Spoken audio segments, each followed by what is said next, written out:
On a path to reawakening a language, it's younger generations who are bringing forgotten words back to life.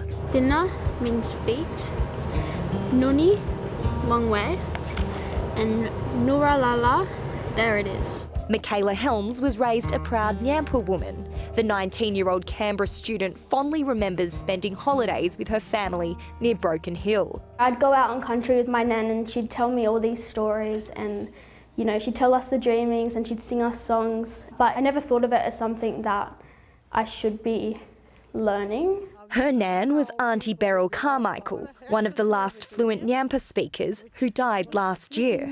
But since Year 12, Michaela has been keeping her nan's language alive through an online dictionary. Right now I'm focusing on documenting everything from my nan and her memories. This is a book that she wrote in 1986, and most of the book is just her poetry and stories that she's written.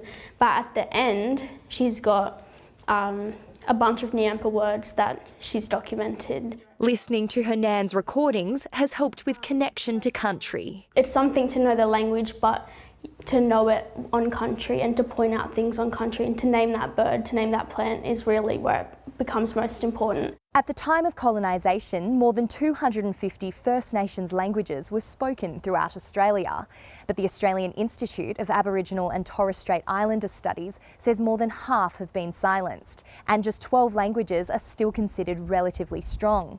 But hopes remain for languages like Ngiyampaa that are undergoing a reawakening. Communities are working really hard to bring that language back, to bring the language back into daily use, and to, through that language, strengthen their cultural pride. But it's not only Ngiyampaa being revitalised.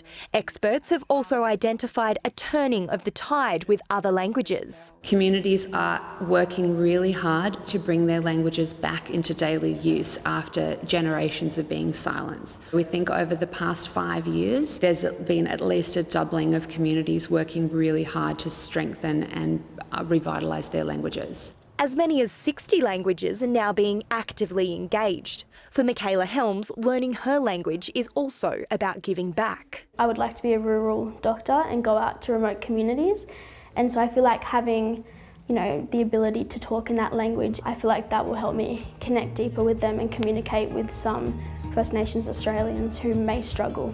Bringing stories and culture back to life. Emily Anderson, ABC News, Canberra.